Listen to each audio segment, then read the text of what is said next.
Meus irmãos, com alegria imensa, repito, estamos aqui nesta noite para nós ministrarmos a palavra do Senhor. Peço aos irmãos, desde já, as orações do meu benefício, para que o Senhor aqui nos ajude, a sua graça que é imensa e misericórdia se renova cada manhã, que o Espírito Santo possa falar ao coração de todos os irmãos aqui presentes, tanto os que estão diante de mim, como as pessoas, obreiros que estão aqui à minha retaguarda. Quantos vão orar por mim? Amém. Glória a Deus. Os irmãos se acostumem, em média o tempo de ministração é 1 hora de ministração, às vezes 1h20, 1h10, se acostumem, os irmãos vão se acostumando, tá certo? Porque não tem como ministrar menos do que esse tempo não. 1 hora, inclusive estou olhando para o relógio, falta 1 hora só para nós encerrarmos o culto. E vou procurar encerrar o culto por volta das 9 horas. Se passar 5 minutinhos, você suporta. É a segunda linha. É a segunda linha, tá certo? E além disso, se alguém quer obrigar a caminhar uma milha, vai com ele 2. Certo? Então, estão com as Bíblias aí nas suas mãos. Glória a Deus.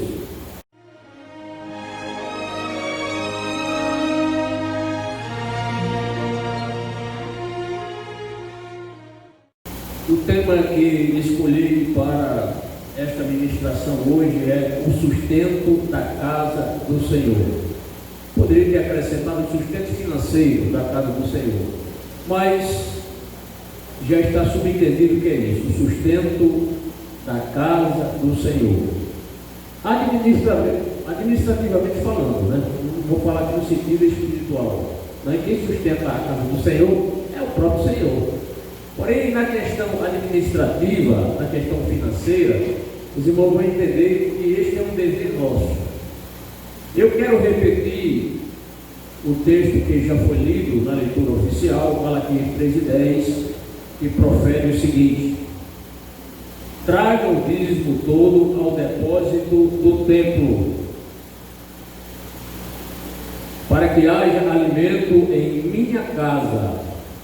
Ponham-me à prova, diz o Senhor dos Exércitos, e vejam se não vou abrir as comportas dos céus e derramar sobre vocês tantas bênçãos que nem terão onde guardá-las. Então esta promessa ela é condicional. Há promessas incondicionais, mas essa aqui é uma promessa condicional. Vai depender da nossa fidelidade em cooperarmos financeiramente com a obra do Senhor, seja através das ofertas, seja através dos dízimos. Como introdução, irmãos, Espírito Santo do Senhor, eu meditando na palavra, o Espírito Santo foi me dando, me ajudando, como sempre. E eu quero dizer já, para início, na introdução deste assunto, que nós estamos vivendo dias de um relativismo extremo, nunca visto antes.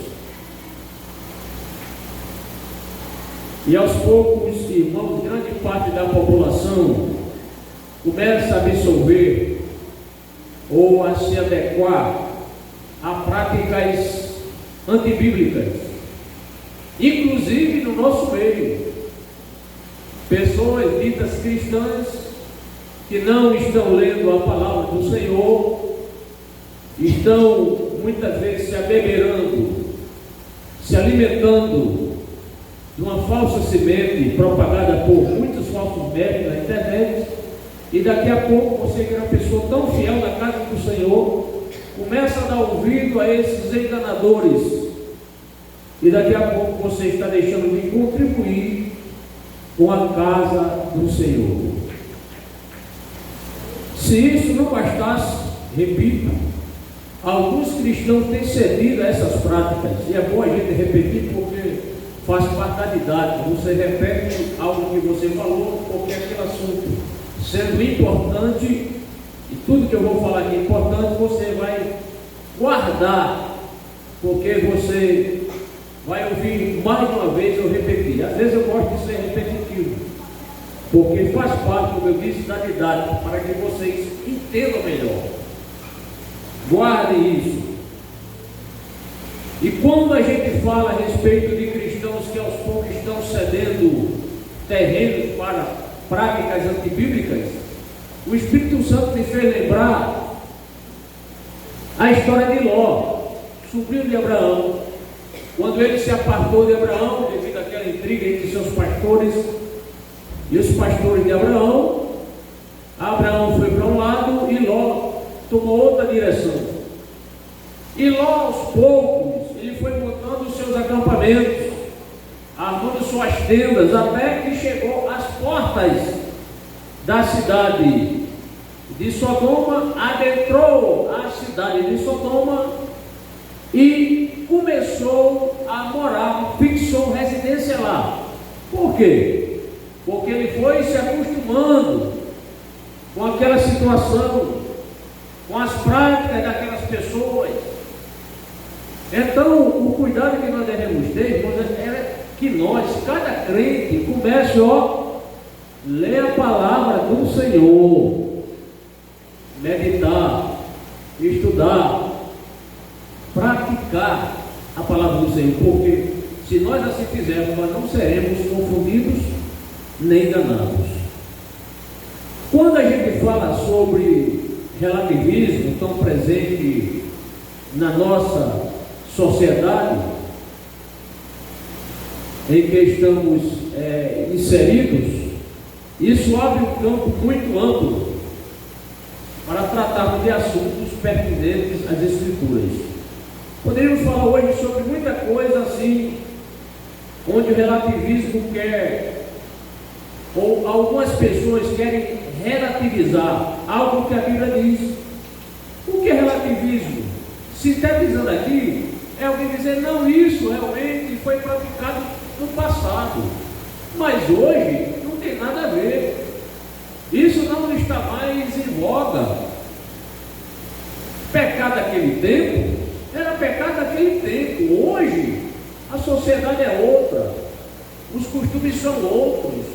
Então não traga isso mais para a nossa sociedade, porque a sociedade não vai aceitar isso. Irmãos, o que a Bíblia ensina acerca do Senhor, acerca do temor do Senhor, acerca do pecado e muitos assuntos, ainda está em pé, porque Deus não muda e a sua palavra também não muda. Deus é o mesmo, Ele não muda, Ele permanece fiel. Gostaria de falar, já antecipei aqui o tema, com a graça do Espírito Santo, sobre a questão da contribuição financeira na obra do Senhor. Então, o meu conselho que eu dou aqui aos irmãos, não se deixe levar por conversas de pessoas ensinando que a prática do dízimo é algo do passado e não para o dia de hoje. Tá certo? Não dê ouvido a essa gente. Não dê ouvido a essa gente. Não vá perder o seu tempo precioso para ouvir esses falsos mestres. Tanto o Senhor Jesus como os apóstolos escrevendo nos alertaram a respeito de falsos mestres.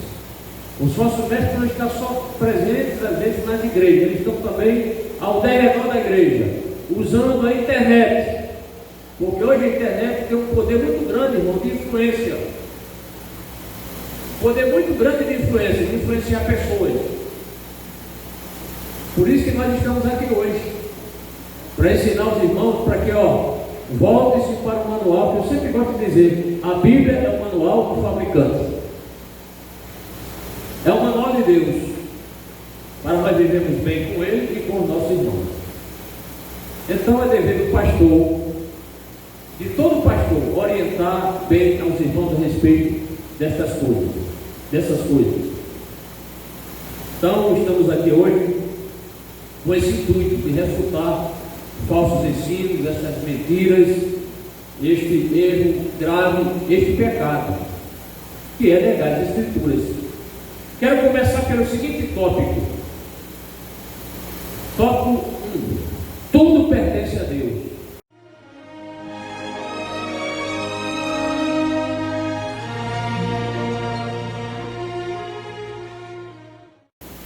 Diga amém.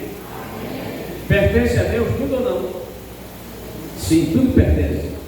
Nós encontramos vários textos das Escrituras que declaram que Deus é o dono de tudo. Foi Ele o Criador. Se Ele é o Criador, Ele é o dono. Todo o petróleo que há debaixo do subsolo, todas as riquezas minerais que existem debaixo do solo, no subsolo, pertence a Deus. E nós vamos provar pela Bíblia aqui que tudo pertence ao Senhor.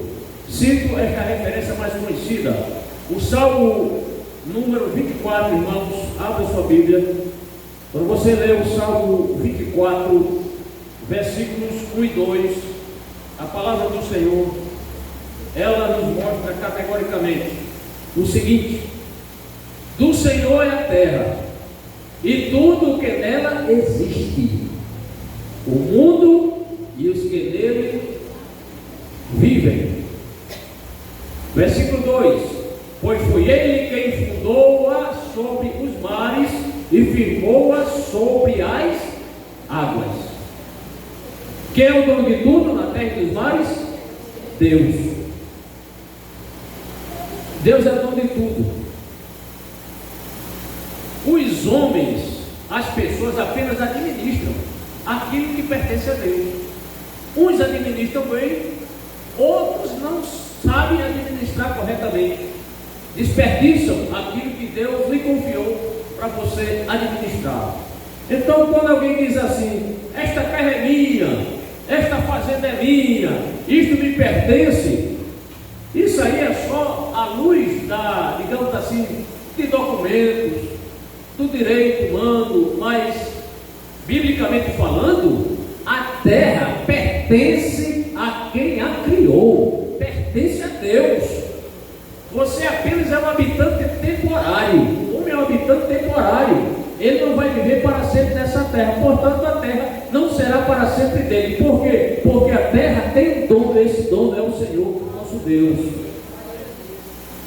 É apenas uma questão temporária. Mas, biblicamente falando, tudo pertence ao Senhor. Diz o texto: do Senhor é a terra e tudo que nela existe. O que é que muitos homens precisam fazer, e mulheres também?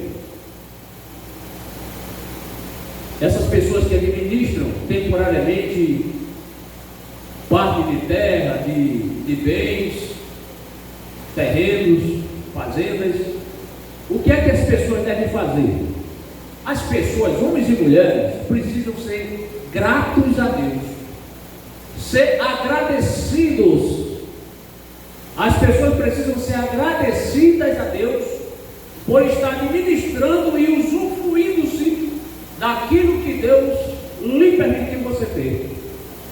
Se o homem tem uma fazenda, tem uma terra, e ele planta algodão, cereais, enfim, e ele obtém lucro, deve agradecer a Deus: Senhor, obrigado, Senhor, porque se não fosse a terra fértil que tu criaste, com os minerais, Senhor, se não fosse o sol, Senhor, para que ocorra a fotossíntese nas plantas, se não fosse, Senhor, a chuva que tu mandas para regar minha semente, eu não poderia de forma alguma usufruir daquilo que tu me deste. Está faltando as pessoas agradecer a Deus. Por isso, quando a gente está diante do prato na nossa mesa, a gente tem que agradecer a Deus. Obrigado, Senhor, pelo alimento que está na minha mesa. Quem foi que permitiu que aquele alimento, aquele feijão, aqueles alimentos ali viesse à sua mesa? Primeiramente foi Deus que mandou a chuva, foi Deus que mandou tudo para que você tenha seu almoço, seu jantar, seu café da manhã. Somos gratos a Deus. Então, homens e mulheres precisam ser gratos ao Senhor por nos permitir administrar aquilo que pertence a Ele. De quem é a terra? De Deus. Glória a Deus. Bem, depois de ter mostrado, irmãos, tudo que pertence ao Senhor, caminhemos para o segundo ponto deste ensino. Ponto número 2: ofertas como gesto de gratidão a Deus.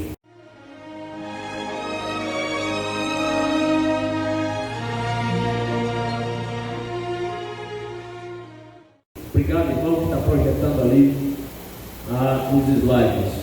Irmãos, nós vamos demorar um pouco nesse segundo ponto aqui. Peço a paciência de todos, mas é importante a gente gastar aqui mais tempo. Esse primeiro tópico foi rápido, mas esse tópico vai demorar um pouco mais. Não sei se teremos, assim, se eu irei poder concluir dentro do tempo toda a mensagem, porque eu me preparo, faço o estudo, o Espírito Santo me ajuda. À medida que eu estou preparando ali, estou orando em Espírito, o Senhor me dando a mensagem e eu trago a mensagem. E quando eu chego aqui no púlpito, além daquilo que o Senhor nos dá, já nos deu, Ele ainda dá mais. Amém? É como se fosse um bônus, porque você se preparou. Nunca chegue para o púlpito sem ter uma mensagem. Obreiro, nunca chegue aqui, irmão, sem uma mensagem. Esteja preparado, prepare, ore, peça a Deus a direção. Senhor, se o pastor me der a oportunidade, o que é que eu vou falar? Deus, tem muitas pessoas equivocadas achando que Deus só fala no púlpito. Isso é um equívoco, irmão. Deus, Ele fala quando você já está disposto a falar, a ter a oportunidade do púlpito, o Espírito Santo já começa a lhe falar.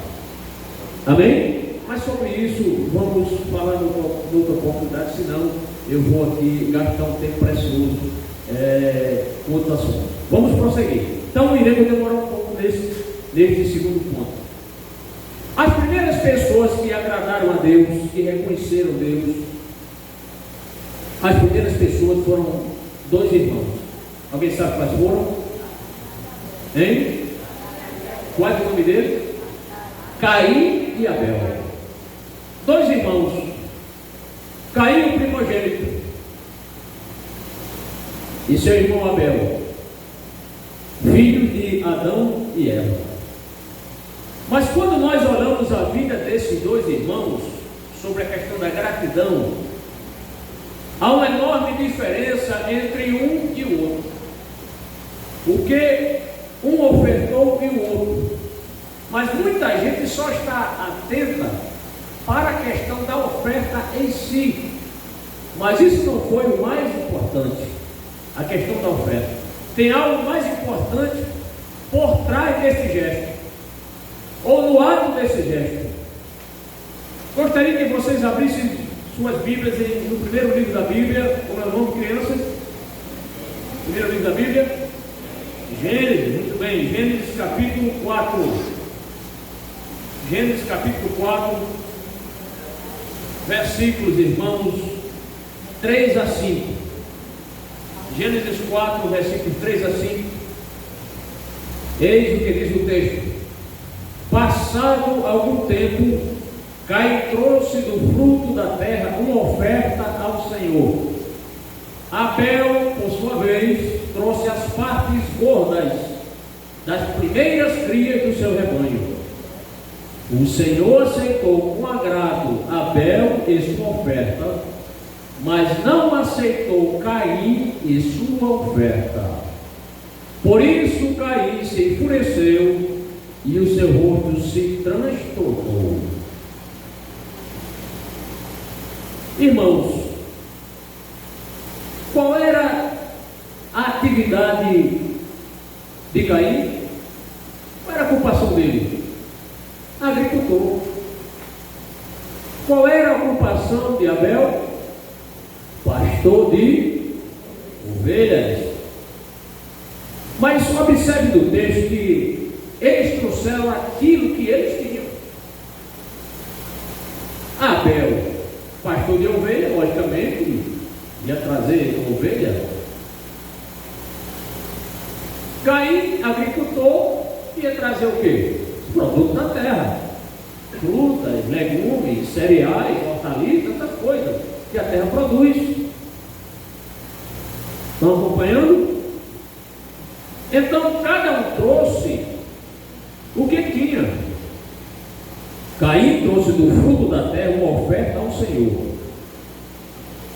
Eu pergunto, no texto a gente vê alguma particularidade a respeito da oferta de Caim?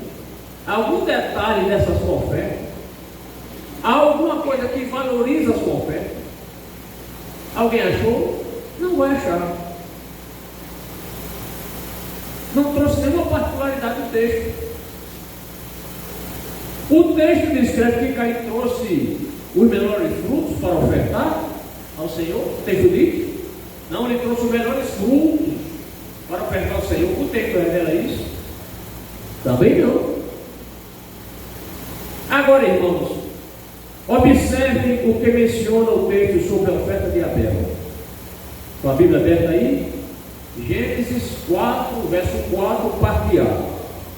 Abel, por sua vez, trouxe as partes gordas das primeiras crias do seu rebanho, as primícias do seu rebanho. Certamente eram aqueles animais, ovelhas, principalmente ovelhas, né? O pastor de ovelhas, lógico. Aquelas ovelhas que foram as primeiras que nasceram. E ele tinha assim, uma estima muito grande por aquilo que ele tinha. Foi a primeira ovelha, foi os primeiros animais. Então ele tinha assim um valor muito grande por aquilo que lhe pertencia. E foi justamente isso, irmãos, que ele trouxe ao Senhor, porque ele soube ser grato ao Senhor. Ele sabia que se não fosse o Senhor, ele não teria sequer uma ovelha, mas ele reconheceu que Deus é o Senhor de tudo, e ele merece o do bom e do melhor.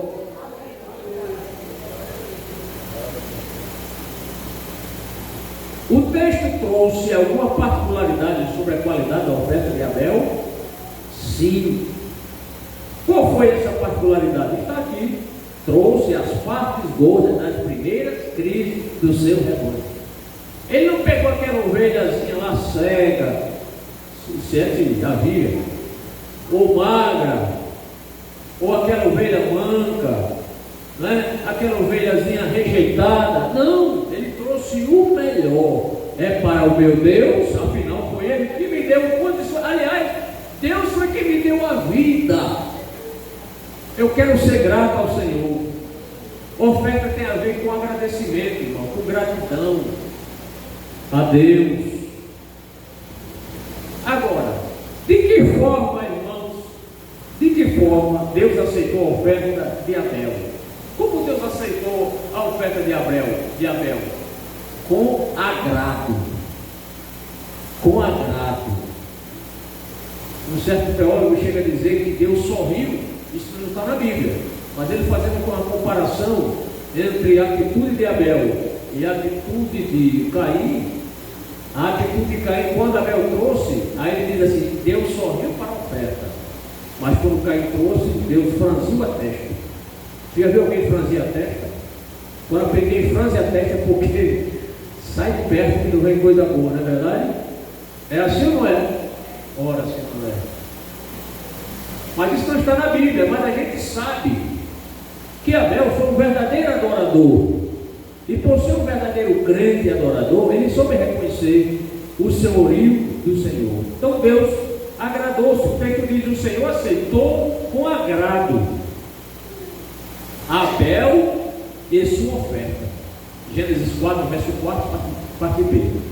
Então perceba que Deus se agradou tanto de Abel como da oferta de Abel. Perceberam isso aí, irmão? Deus, ele não ficou satisfeito somente com a oferta. Ele ficou satisfeito em primeiro lugar com o ofertante, depois com a oferta. Sabe por quê? Porque Deus valoriza muito mais a você, meu irmão, a você, minha irmã, a vocês, obreiros aqui na retaguarda, do que a oferta de vocês. Deus valoriza muito mais a sua pessoa do que a sua oferta. O Senhor aceitou com agrado Abel e sua oferta, aplicando o ensino, a aplicação ao ensino De nada adianta você ofertar e dizimar na casa do Senhor se o seu proceder não condiz com a doutrina. De nada, é perda de tempo você ofertar sem a sua vida estar de acordo com o padrão que Deus quer. Não é verdade? Biblicamente falando, olha aqui, Deus atentou para quem? Para ver sua oferta. Então há ensino aqui para a gente. O importante não é o tamanho da sua oferta. Você pode, pastor, o meu dízimo aqui é R$1.000. Se não tiver um coração de adorador, irmão, Deus nem recebe. Pode encher a casa de dinheiro, se for possível. Não recebe. Agora pode chegar um crente com 10 centavos no bolso. Senhor, é o que eu tenho. É isso aqui, Senhor. E Deus vai olhar para o coração e dizer, verdade. Se ele tivesse mais, ele daria mais. Mas ele só tem isso. Mas deu tudo que tinha. Olhe lá. Muita gente lá no templo, no gasofilácio, entregando suas ofertas, seus dízimos. E quem entregou mais? Uma viúva que mal tinha para si foi elogiada. Nenhuma daquelas pessoas foi elogiada. Jesus elogiou a atitude daquela paupérrima viúva. Bendito seja o nome do Senhor. Glória a Deus. A Bíblia tem ou não tem muita coisa para nos ensinar, irmãos? Tem ou não tem? Tem muita coisa. Bem, mas o que é dito sobre a oferta de Caim em relação ao Senhor? O que é dito? Está em Gênesis 4, versículo 5, parte A. Está escrito assim: mas não aceitou Caim sua oferta. Olhe que Deus teve prazer na oferta de Abel, no ofertante de Abel e na oferta. Mas na hora que Caim foi oferecer a sua oferta, a Bíblia diz, mas não aceitou Caim e sua oferta. Deus não aceitou. Nenhum nem outro. Não aceitou. Ou seja, Deus rejeitou tanto o ofertante como a oferta do ofertante. Deus rejeitou. O que é que a gente aprende com isso? Que o sacrifício de Caim foi rejeitado. Então, nem todas as vezes que uma pessoa está ofertando, Deus está recebendo. Amém, irmão? É verdade. Não é fácil de dizer isso, e eu não desejo isso para ninguém, misericórdia. Mas nem sempre a pessoa que está ofertando, Deus está recebendo. A pessoa, às vezes, por exemplo assim, bem fácil. A pessoa está com 2 notas de R$2 na carteira. Aí tem uma nota bem novinha, aí tem uma nota bem velha, rasgadinha. Vou dar essa aqui, rapaz. Olha, irmão. Olha só, na mesma hora que Deus ressondou o coração, não recebo. Agora se disser assim, só tem, eu tenho R$4, uma nota bem zerada, saindo cheirando a papel novo e uma rasgada. Eu vou dar a melhor. Deus está vendo isso. Se ou não, irmãos?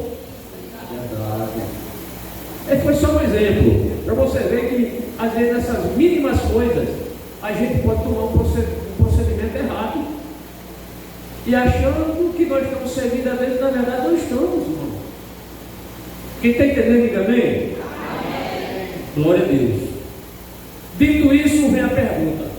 Então vimos que Caim, a oferta de Caim e o próprio Caim foi rejeitado. Então tem uma pergunta para os irmãos aqui: onde estava o problema da rejeição da oferta de Caim? Onde estava o problema por Deus ter rejeitado a oferta de Caim? Onde estava o problema? É isso que nós vamos ver agora. Estaria no tipo da oferta? Alguém fala, não, porque no sacrifício de Abel foi um sacrifício de sangue. Mas se Deus fosse julgar assim, Deus seria injusto. Porque nós só podemos dar aquilo que nós temos. Quem era o pastor? Era Caim ou era Abel? O pastor era Abel. Então ele tinha que ofertar uma ovelha.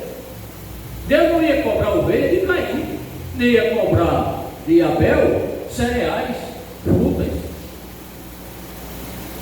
Então não é essa questão, e muitas vezes a gente vê alguém comentar, não, porque o sacrifício dele foi um sacrifício de sangue e apontava para o sacrifício de cordeiro. Sim, tipologicamente apontava para o sacrifício de Jesus, mas não é isso que no texto nós estamos vendo, que fez com que o Senhor não aceitasse o sacrifício de Caim. Estaria na qualidade da oferta? Também não. Qual é a melhor maneira de nós respondermos e entendermos o que estava por trás desse sacrifício? Reformula aqui uma pergunta. Ou seja, quais eram as motivações que cada um tinha a oferecer as suas ofertas? Quais eram as motivações que estavam por trás da atitude de cada um deles? Quais motivações? Quais as motivações de seu sacrifício? É isso que nós vamos agora aprender aqui para a glória do nome do Senhor e para a sua edificação. Primeiramente, veremos qual foi a motivação de Abel. Convido vocês a ir agora para o Novo Testamento. E vocês vão abrir agora suas Bíblias em Hebreus, capítulo 11, versículo 4. O questionamento aqui, irmãos, foi quais eram as motivações que cada um tinha para oferecer as suas ofertas. Vamos ver, primeiramente Abel. Hebreus capítulo 11, versículo 4, mostra-nos o seguinte: pela fé, Abel ofereceu a Deus um sacrifício superior ao de Caim. Pela fé, ele foi reconhecido como justo quando Deus aprovou as suas ofertas. Embora esteja morto, por meio da fé ainda fala. Ou seja, Abel, ele, ao oferecer um sacrifício ao Senhor, ele demonstrou que uma autêntica fé no Senhor. Ele demonstrou uma legítima comunhão com Deus, motivado pela fé.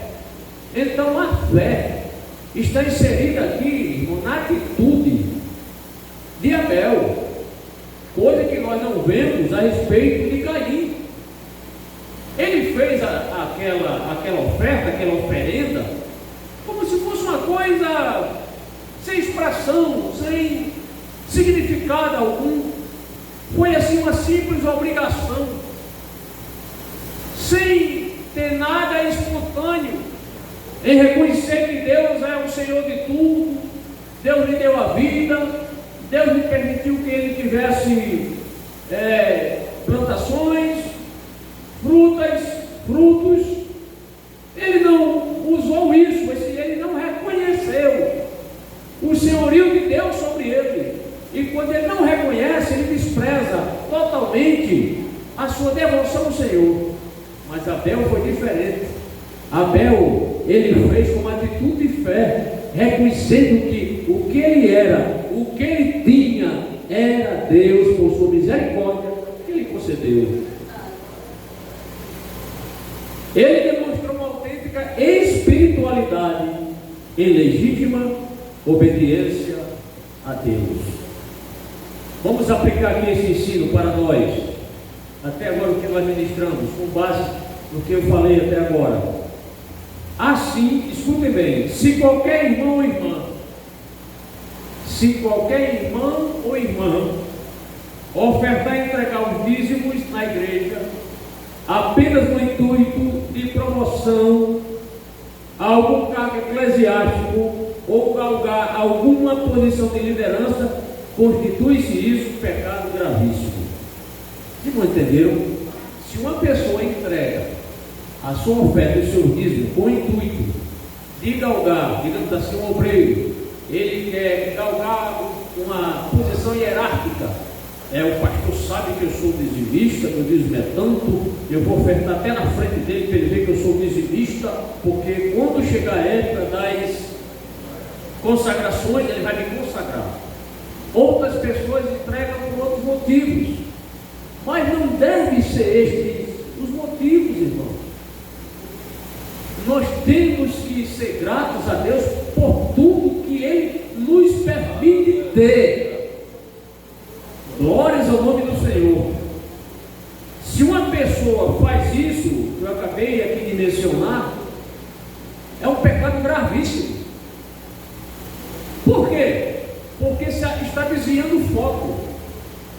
Porque entregar os dízimos e ofertar constitui também, irmão, adoração. É uma atitude de adoração. É uma atitude de reconhecimento da soberania de Deus. Sim ou não? Com certeza, irmão. Infelizmente, né? Em alguns casos aí tem ocorrido, não estou dizendo que ocorre na nossa denominação, na IADER, mas infelizmente, para nossa vergonha, há pessoas sendo consagradas aí, não pela chamada que tem, não tem a chamada, não tem o preparo, não tem a vocação, mas tem um bom dízimo. E às vezes compra alguém assim, sabe, irmão? Eu digo isso com tristeza, para galgar o posto. Certa feita, um obreiro desses, inclusive está na internet, uma pessoa sem preparo algum ali, obreiro, que mal sabia procurar um livro na Bíblia, demorou para procurar uma referência bem conhecida das Escrituras, e é obreiro.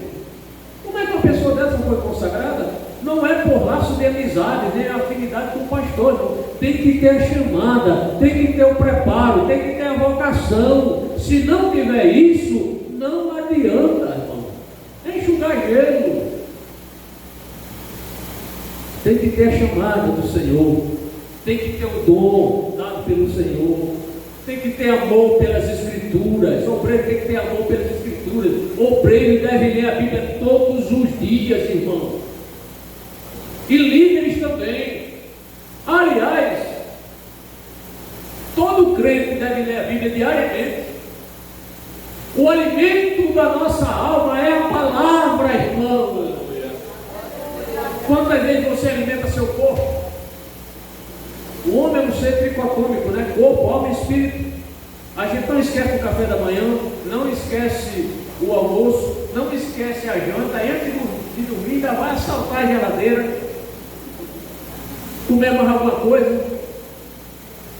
Isso fora o lanche, dos intervalos das refeições.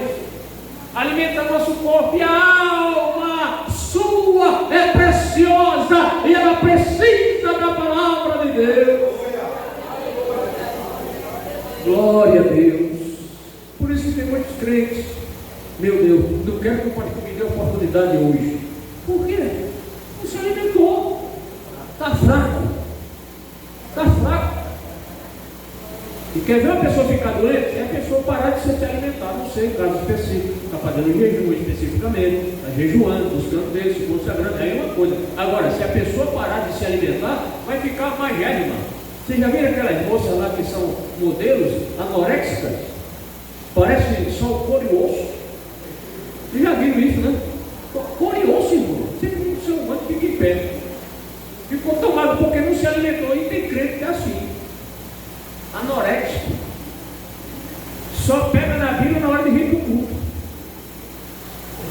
Só abre a Bíblia na hora do culto. Quando o pastor diz assim, vamos abrir o capítulo tal, livro tal. Aí abre.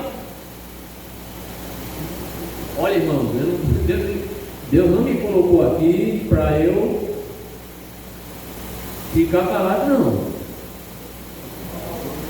Deus não me trouxe para cá para eu passar pano quente aqui em ninguém. Isso aqui é vitamina para a sua alma. Sabe, eu sempre gosto de dizer, a injeção de bezetacil, você está com aquela febre, aí você toma a injeção de bezetacil, né? Parece que arrancaram o braço da gente, meu Deus, arrancaram meu braço, foi a injeção, aí daqui a pouco a febre que você procura acabou, foi embora. Sabe por quê? Porque a palavra de Deus é injeção para o teu espírito, irmão. Parece que está doendo, mas daqui a pouco você está se alimentando da palavra e está forte. O inimigo vem para lhe destruir, o inimigo vem para lhe com a palavra, porque você está vacinado com a palavra de Deus. É assim. Ou vocês querem um pastor politicamente correto? Ah, não, pastor, não atinja, não fale nada que desagrade o povo, não. Primeiro, eu não sou candidato a nada. Aliás, sou candidato a ir para o céu. Ou você também é, tá certo? Quem é candidato a ir para o céu aqui? Olha, já está aprovado se for fiel. Glória a Deus. Não é verdade, irmão? Bendito seja o nome do Senhor. Glória a Deus. Agora, irmão, voltando aqui. Com relação à oferta de Caim, o que é que nós vemos? Uma completa ausência de fé da parte dele. Ausência de fé. Ausência de fé. Aprenda isso. Aprenda isso. Ainda que a sua oferta e seus dízimos entregues na igreja seja de alto valor monetário, se não forem motivadas pela fé, o Senhor não recebe. Não recebe. E temos por aí, que devido ao dízimo, não quando eu falar, vamos por aí, não é com vocês não, não é? Porque isso acontece, a gente sabe o que acontece. E a pessoa assim tem uma oferta tão boa, um dízimo tão bom, que às vezes essa pessoa comete falhas, e alguém que deveria disciplinar não disciplina, porque se eu disciplinar esse irmão, ele vai sair da igreja, aí olha, a igreja, vai lá para baixo, a situação financeira. A gente não deve pensar assim, sabe por quê? Porque Deus é o dono da obra, irmão. Se aquela pessoa precisa ser disciplinada, mesmo que a igreja, ela vai se afastar da igreja, não quer mais ofertar e dizimar, Deus é o dono da prata e do ouro. Ele pode mandar alguém para sustentar essa obra, irmão. Sim, o Senhor é o dono da prata e do ouro. Minha é a prata e o ouro. Do Senhor é a terra e os seus moradores, o mundo e os que nele habitam. Deus é o dono da obra. Glórias ao nome do Senhor. Em segundo lugar, veremos qual foi a motivação de Caim. Caim, ao oferecer sua oferta, o seu sacrifício, estava apenas cumprindo digamos assim, um dever, um ritual. Um ritual sem fé, desprovido de fé. E quando a gente faz algo sem a fé, a gente faz umas besteiras por aí, porque não usamos a fé. Ele não ocupou-se em adorar o Senhor. Uma reflexão para os irmãos. A igreja até pode receber a sua oferta, o seu dízimo, porque o pastor não conhece o coração dos irmãos. Aí os irmãos que vão recolher a oferta recebem, os irmãos que vão recolher com as salvas recebem a oferta sua e outras pessoas. Ainda que ele receba, mas Deus pode não receber. Mas eu digo uma coisa: Jesus trouxe você aqui hoje para você ouvir essas coisas hoje e você se acertar com Deus e passar a ser uma pessoa adoradora, reconhecendo que Deus merece honra, glória, louvor, reconhecimento, e que a obra do Senhor precisa de pessoas para cooperarem financeiramente, para que possamos levar avante os projetos que a igreja tem, os compromissos financeiros que a igreja tem. Então o Senhor rejeitou o Caim, não porque ele trouxe vegetais, não foi essa atitude, não foi porque ele trouxe vegetais, e seu irmão trouxe animais, ovelhas, e teve que matar as ovelhas. Não foi por isso, pela questão da espécie da oferta. Cada um ofertou o que tinha, como eu já disse. Na verdade, é que Caim não tinha um coração de adorador. Abel já tinha um coração de adorador. Eu gostaria que vocês abrissem vossas Bíblias em 1 João, primeira epístola de João, capítulo 3, versículo 11.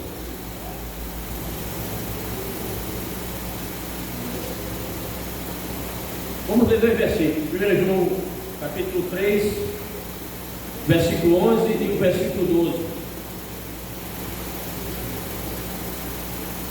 Esta é a mensagem que vocês ouviram desde o princípio, que nos amemos uns aos outros.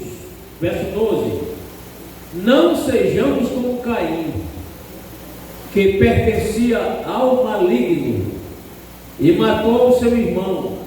E por que o matou? Porque as suas obras eram más e as de seu irmão eram justas. Aqui está sintetizando por quê. Porque Deus rejeitou a oferta de Caim? Porque ele era do maligno. As suas obras eram más obras, más ações, más atitudes, mau testemunho. Então não foi a questão do que ele ofertou, mas foi a sua atitude íntima, o seu coração. Deus soltou o coração dele. E Deus viu que o testemunho de Caim não era verdadeiro, era uma pessoa do mal. Ele é tanto do mal que ele projetou a morte do irmão.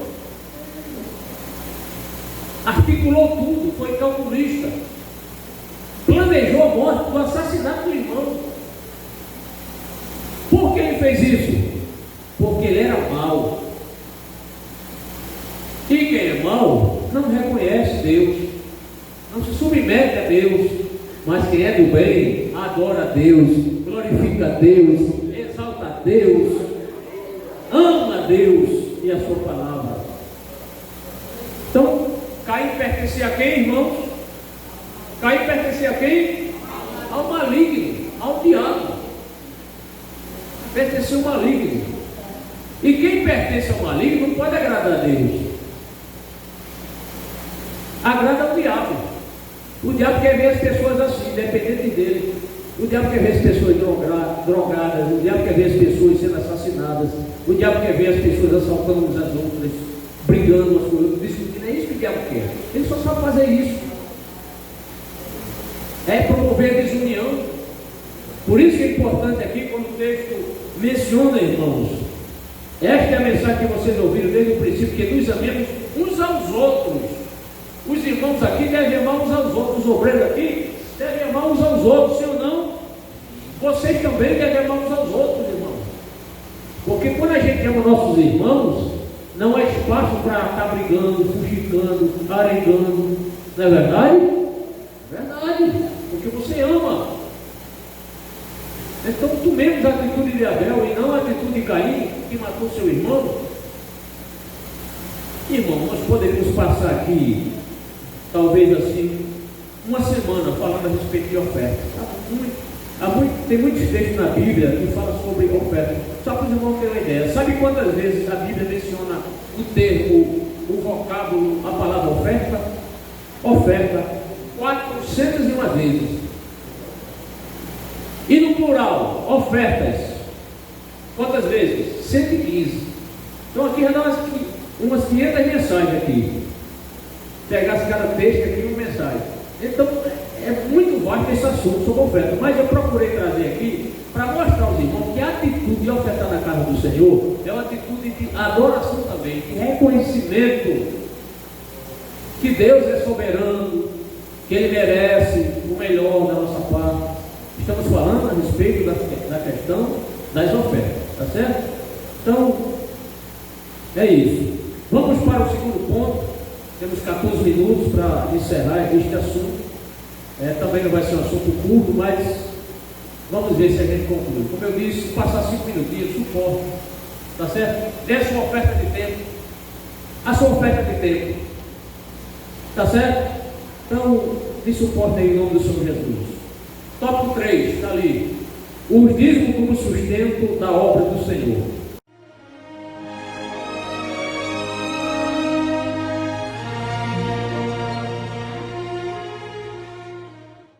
Foi o que eu disse? O dízimo como sustento da obra do Senhor. Pode repetir? 1, 2, 3. Somente as irmãs, 1, 2, 3. Somente os varões, 1, 2, 3. Somente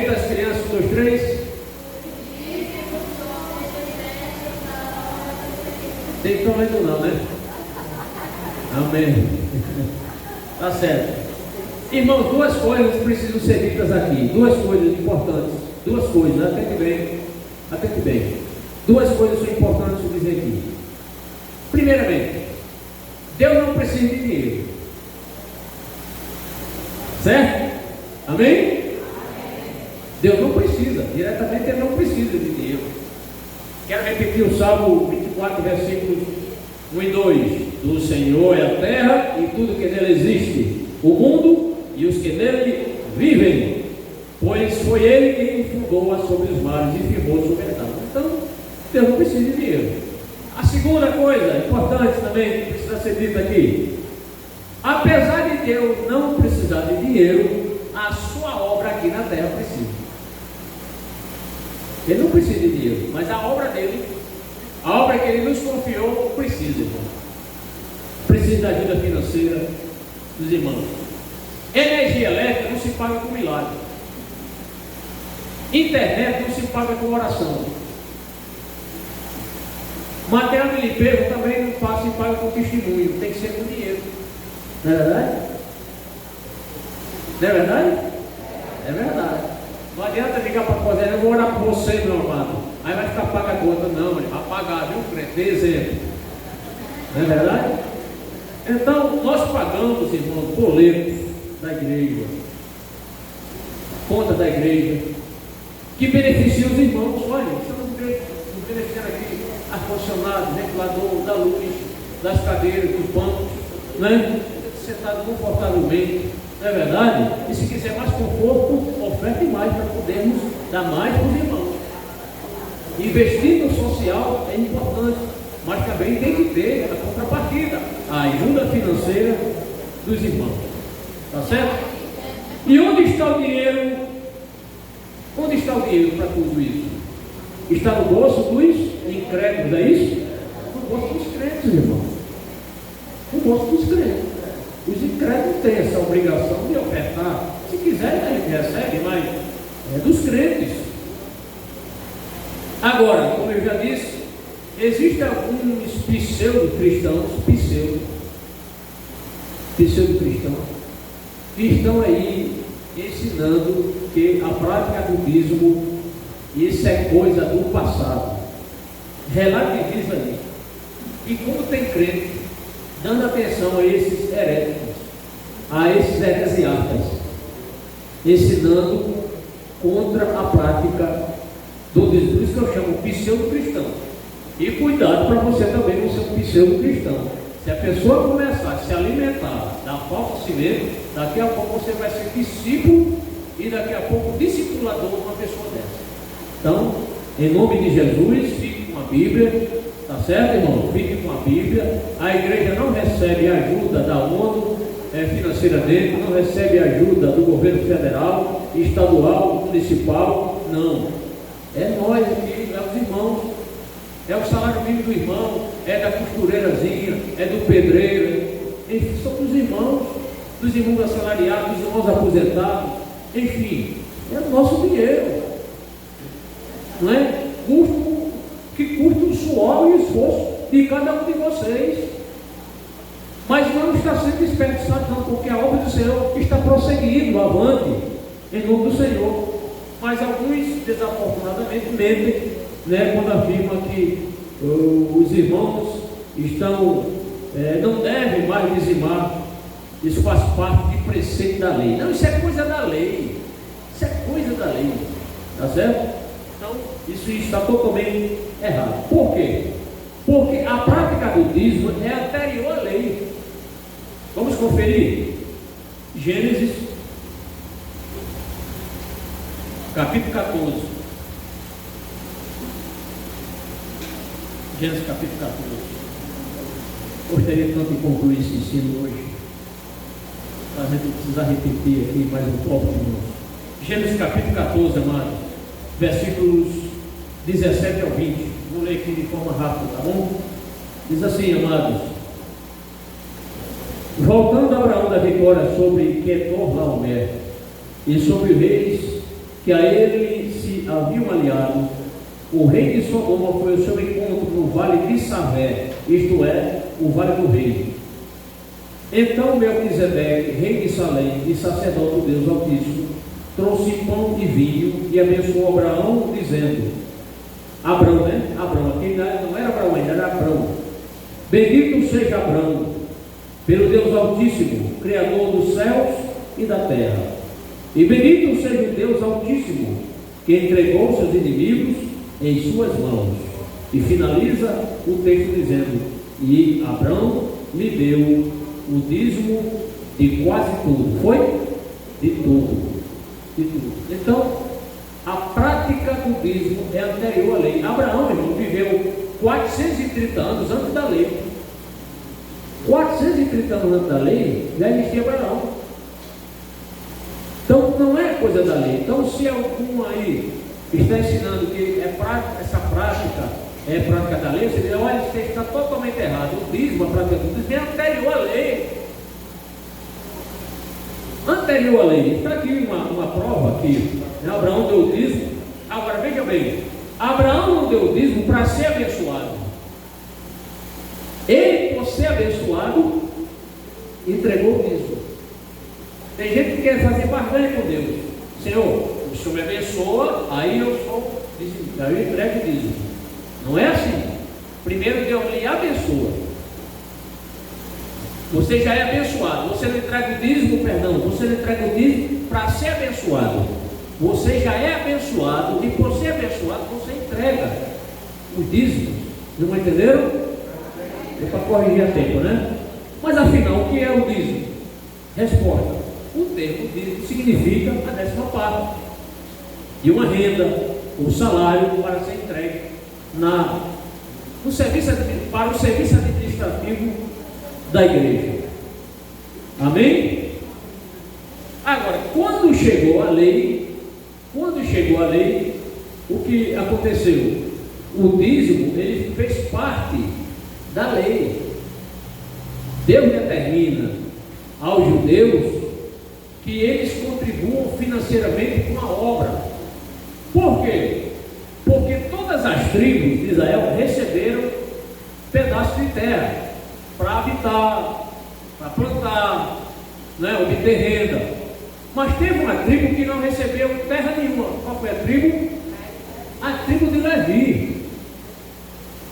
A tribo de Levi, por que Deus fez isso? Porque Deus queria uma tribo exclusivamente para trabalhar na obra dele. Aí não tinha como trabalhar no roçado e trabalhar na obra de Deus, no tabernáculo, nas escalas de serviço ali. O que é que Deus fez? Não. Todas as tribos vão cooperar com seus dízimos para o sustento da tribo de Levi. Eles vão se dedicar, mas vocês terão a obrigação de custear as despesas dele, sustentar eles. Então isso foi determinado na lei. E a tribo de Levi passou a ser sustentada pelas demais tribos. Isso está, vou ler aqui, irmão, atente bem, Números capítulo 18, versículo 26, vai afirmar isso que eu acabei de dizer. Deus falando para Moisés: diga o seguinte aos levitas. Olha, aqui é Deus falando. Deus falava com Moisés, irmão. Deus falava com Moisés face a face, como eu estou vendo vocês aqui. Oh glória, oh privilégio, oh glória a Deus. Falar com Deus face a face, como alguém fala com o seu amigo. Aleluia. Oh Deus grandioso. Aleluia. Que privilégio imenso, irmão, falar face a face com Deus. A gente pode falar também face a face com Deus na oração. A gente não vê o rosto dele, mas ele vê o seu rosto. Aleluia. Diga o seguinte aos levitas: quando receberem dos israelitas o dízimo, preste muita atenção nesse texto. Deus está dizendo, repita, irmão, diga o seguinte aos levitas: quando receberem dos israelitas o dízimo que lhes dou como herança, vocês deverão apresentar 1/10 daquele dízimo como contribuição pertencente ao Senhor. Ou seja, os próprios levitas, do dízimo, eles tiravam o dízimo. Está entendendo? Recebiam o dízimo, e daquele dízimo eles entregavam a quem? A família de Arão. Porque a família de Arão é a família que daria os sacerdotes. Os demais levitas eram os levitas, os serviçais, os obreiros, os auxiliares. Agora, o dízimo dos levitas era entregue a quem? A Arão e a sua posteridade. Ou seja, ninguém ficava sem entregar o dízimo. Todos entregavam. Não é verdade? Então eles separavam o dízimo dos dízimos. Então já vimos que a prática do dízimo foi antes da lei e na vigência da lei. Mas será que a prática do dízimo é posterior à lei? Será que é depois da lei? Que é anterior na vigência? Será que a prática do dízimo é depois da lei também? Hein, irmão? Quem tem a melhor resposta para elucidar essa questão? Quem seria a pessoa mais inteligente que já pisou nessa terra? A pessoa mais santa que já pisou aqui? Hein, irmão? Quem foi? Jesus, irmão. Então, a pergunta que eu fiz é a seguinte: o dízimo ele é posterior à lei, já vimos que ele é antes, durante, agora é depois? Sim ou não? Sim. É, irmão. Mateus 23, 23. Você não pode ir embora sem ouvir esse texto, porque foi o próprio Senhor Jesus Cristo, nosso Salvador, que proferiu. Mateus 23, 23, olha o que ele diz: ai de vocês, mestres da lei e fariseus, hipócritas, vocês dão o dízimo da hortelã, do endo e do cominho, mas têm negligenciado os preceitos mais importantes da lei: a justiça, a misericórdia. A justiça, a misericórdia, o que mais? E a fé, ou seja, e a fidelidade. Vocês devem praticar estas coisas sem omitir aquelas. Então observe que 3 atitudes eram negligenciadas pelos intérpretes da lei. Eles negligenciavam a justiça, não eram justos. Misericórdia não tinha nenhuma e não eram fiéis. 3 coisas. Aí Jesus agiu severamente com eles, porque eles eram muito rigorosos na questão assim, no aspecto da entrega do dízimo, mas sonegavam ao povo e a Deus o seguinte: a justiça, a misericórdia e a fé. Ou seja, estes mestres da lei só se preocupavam com a parte exterior e não com a parte interior. Olha o que Jesus disse: vocês devem praticar essas coisas. Que coisa? Que coisa Jesus manda eles praticar? A justiça, a misericórdia e a fidelidade. Mas Jesus complementa: sem omitir aquelas. Quem são aquelas? Os dízimos. Aquelas. O dízimo da hortelã, do endo e do cominho. Então Jesus, ele não extinguiu a prática do dízimo, não extinguiu. O que ele repreendeu aqui foi que esses homens, por serem dizimistas até nos pés de coelho lá, entendeu? Nas coisas, nas hortaliças, nas plantas pequenas, eles eram detalhistas, mas não tinha nem exercer justiça, nem misericórdia, nem a fé. Jesus repreendeu essa atitude hipócrita deles. Aí ele disse: vocês devem fazer essas coisas se omitir aquelas. Quais eram aquelas? A prática do dízimo. Então Mateus 23, 23 vai calar a boca assim, dessas pessoas que ficam dizendo que Jesus foi contra o dízimo, que nós estamos agora na graça, e na graça não existe mais a prática do dízimo. Eu pergunto: quem vai pagar as contas da igreja? É a sua oração? Não, pastor, eu vou fazer uma campanha aqui para as contas da igreja ser paga. Não vai ser paga com a oração, vai ser paga com dinheiro, irmão. E a Bíblia diz: dá a César o que é de César, e a Deus o que é de Deus. César quer dinheiro. Deus quer oração, Deus quer consagração, Deus quer santidade. Não é verdade? É isso que ele requer de nós. Agora alguém diz: agora eu vou pegar esse pastor. Vou pegar você, viu, irmão? É o seguinte: Paulo não foi maior teólogo da igreja? Foi. E por que Paulo não falou sobre o dízimo? Paulo falou sobre coleta, ofertas. Mas, irmão, sabe por que Paulo ele preocupou-se muito com as coletas de oferta e não de dízimo. Ora, e Paulo, com certeza, foi um dizimista exemplar. Primeiro, ele era fariseu de primeira linha, ortodoxo da cabeça aos pés, devoto demais do judaísmo. Então ele foi uma pessoa muito praticante do dízimo. Os cristãos, quando aceitaram Jesus, não deixaram de praticar o dízimo, não, entregar o dízimo, não fizeram mais o quê? Não faziam circuncisão, outras coisas lá, mas a prática do dízimo, todo judeu reconhece Deus como Deus provedor, Jeová Jireh, Deus provedor de todas as coisas.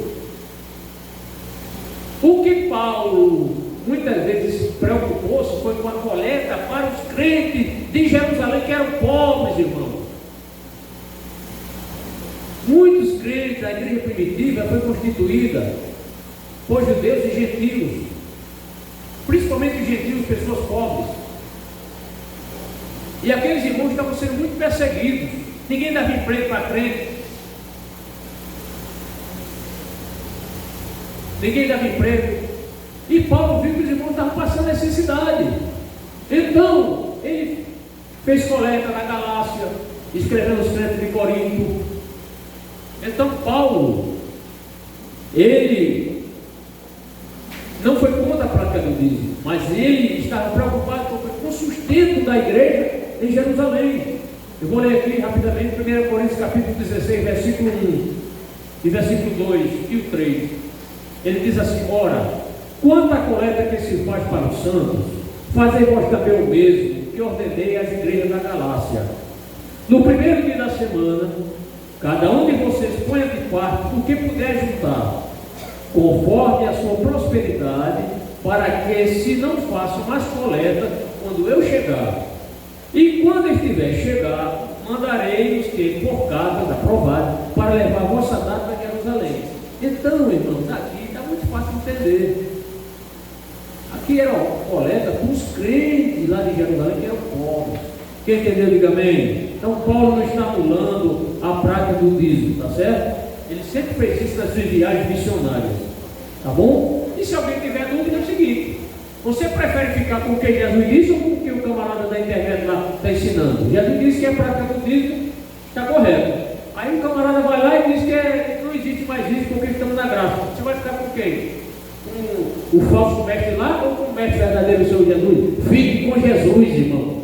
Fique com Jesus. Amém? Para concluir,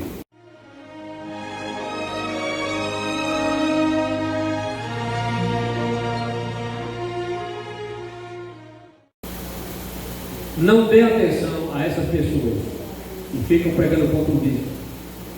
Essas pessoas nunca foram dizimistas, nunca foram, tá certo? E combate quem entrega seus dízimos. Vive afirmando que a igreja é para ser sustentada apenas pelas ofertas. Irmãos, ela não precisa de dízimo não, mas é só oferta. Irmãos, as ofertas que entram nas igrejas, pelo menos quando eu passei, as ofertas não chegam nem a 20% em relação ao dízimo. Olha, só oferta, se brincar, não paga nem energia elétrica. Não paga energia elétrica. De algumas igrejas, não paga. Então precisa sim dessa prática do dízimo. Tá certo? Uma norma aqui nessa igreja. Vamos adotar a partir de hoje, orientar os nossos irmãos tesoureiros aqui. Quando os irmãos, os dizimistas aqui, as pessoas entregarem seus dízimos, você não vai receber no mesmo dia o seu recibo, porque você só vai receber depois que eu assinar. E o tesoureiro assinado e mais um irmão que conferiu assinado. Tá certo? Então tenha paciência. Aliás, a paciência faz parte do fruto do Espírito. Pode ser que a coisa não existe isso, irmão. Eu entreguei meu dízimo hoje, o meu não, tira esse meu aí, o dízimo é do Senhor. Eu entreguei o dízimo e quero recibo hoje. Meu irmão, não leva, tenha calma. Deixa eu me sentar na cadeira, assinar com calma. Tá certo? Você não quer ir para casa quando termina? Eu também quero. Ou você quer que eu fique aqui 40 minutos, meia hora assinando os recibos, podendo fazer outra hora, irmão? Não é verdade? Então, eles recolhem também. Tá certo? Então, eu peço para os irmãos, por amor à obra, você vai receber na semana você vai receber, tá certo? Então, domingo de manhã já vou assinar e recibo essa semana, a partir do dia que eu recebi aqui a direção, vou assinar e você vai receber, tá certo? O tesoureiro já está orientado, vou entregar você. Agora, teste a sua paciência assim mesmo. Aliás, não é nem testar, é ter paciência, tá certo? Ter paciência, é fruto do Espírito. Porque não quer agora, só sai da igreja se eu tiver no recibo. É isso, irmão.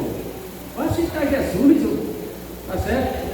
Você vai receber, com certeza. E eu peço também aos irmãos, se possível, irmão, quando receber seu envelopezinho, bote seu nome, coloque o valor, e principalmente os obreiros, né? Isso vai precisar depois para as consagrações, tem que apresentar o recibo de dízimo, tá bom? Vamos ficar por aqui, amados irmãos. Muito obrigado, que Deus abençoe todos vocês. Continue sendo fiéis na casa do Senhor, na questão sustento financeiro, para nós pagarmos todas as pendências, as contas da igreja, né? E a gente administrar melhor. Vamos melhorar aí alguns ambientes. O banheiro das irmãs está quase bom, mas ainda está faltando algumas coisas lá. O banheiro dos irmãos também está precisando de muita coisa lá. Vamos melhorar, tá certo? Só nos dê calma, assim tempo para a gente respirar, tá bom? E vamos melhorar aqui. Nosso intuito é sempre ajudar, principalmente a parte social da igreja. Fiquemos de pé. Peço aí perdão aos irmãos que excedi alguns minutos, mas foi por amor à obra. Muito obrigado por você ter me suportado até agora. Por isso por nós.